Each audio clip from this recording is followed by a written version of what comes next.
Good afternoon, people. Hopefully the camera is working fine.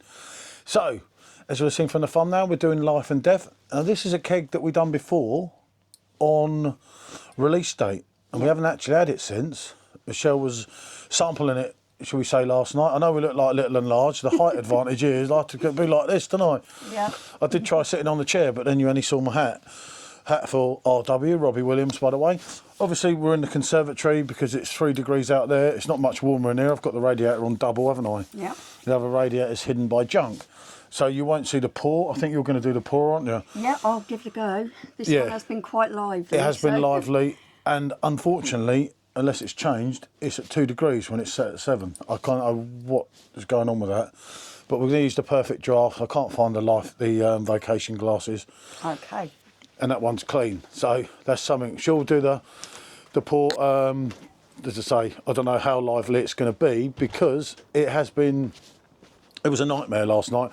I was basically pouring 1 into 2 into 1 into 2 to just get a decent pour, and it's happening a bit lately. I don't know, for whatever reason, with numerous kegs, which I do find quite concerning that they are very lively.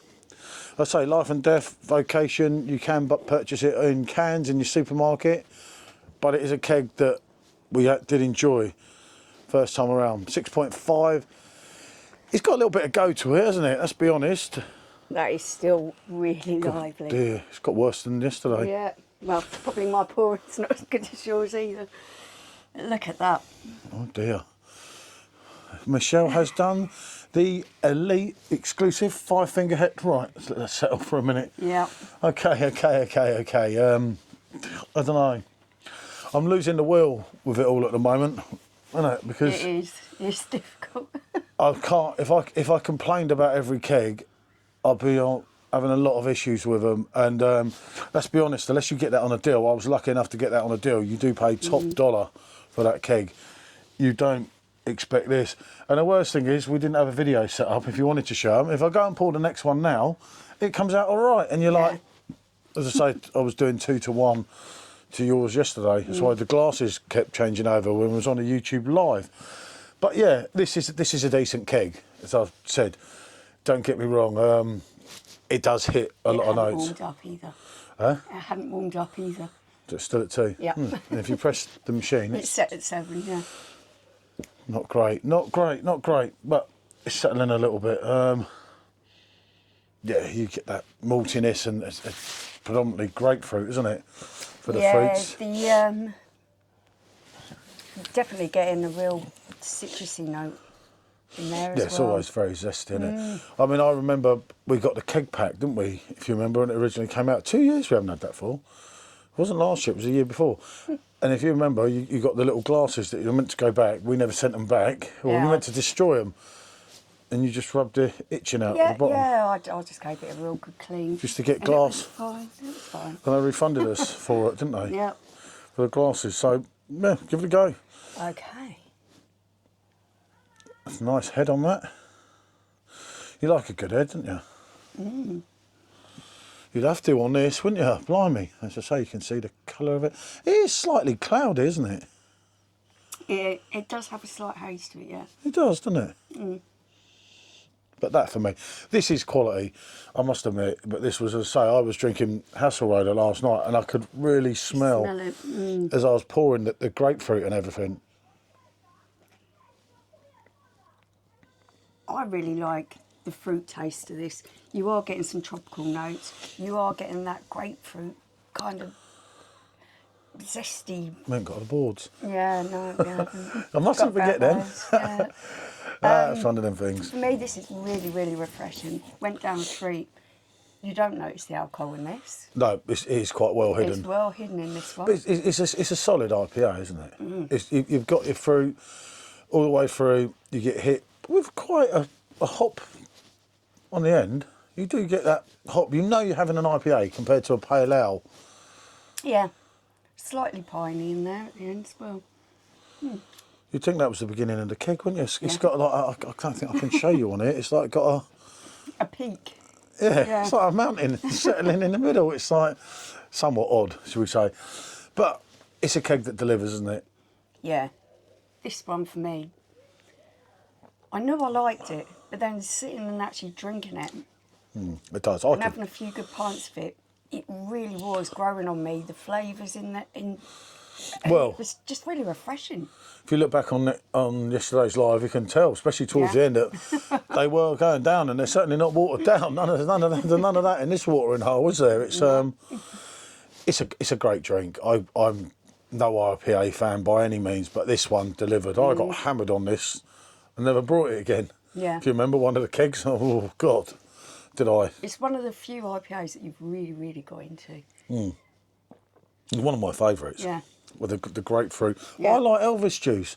I just feel, I mean, I remember having cans of this. I'm sure we did the can, or I did the can versus the keg on this one, and you didn't do it. And for me, it did feel on the draft that there was more going in it, but a lot of that, as people know, it can be in your head. You're pulling it out of your machine compared to some tin.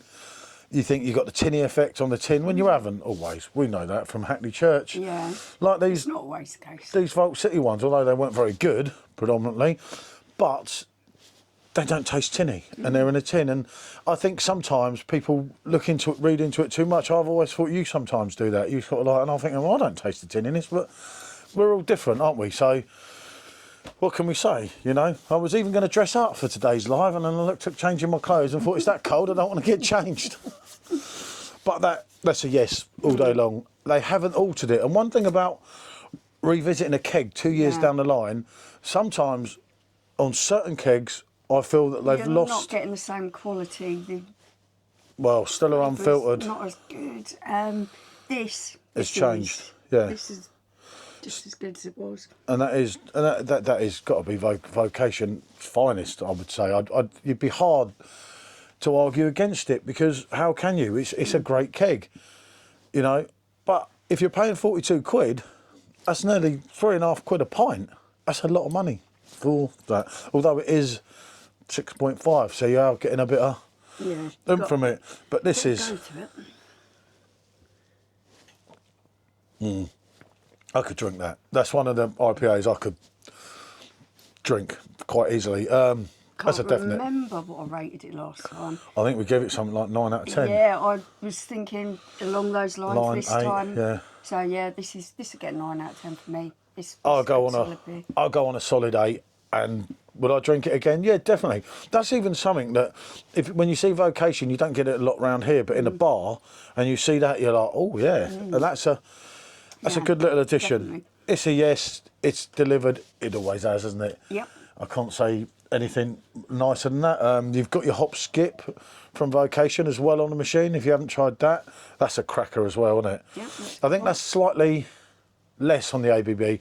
That's about 5.7, isn't it? And we've had that a few times. That's a crack. Yeah, you have it. Sip. No. That's a cracker of a keg. So yeah, Vocation, they do deliver.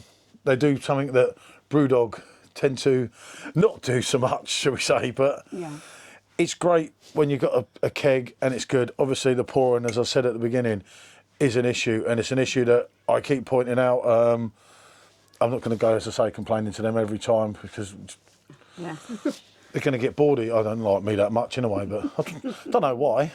Must be the RW at Robbie Williams. What more can we say? Right. Thanks for watching. Rather than do your heads in anymore, and we've got another review today, being a 4-off Rivington. Yeah. And that's from the Brucer box. And by the way, if you haven't watched any of the past reviews with Rivington in them, we haven't enjoyed them so far. Something it's quite shocked us. Yeah. So hopefully these 4 we're like, wow.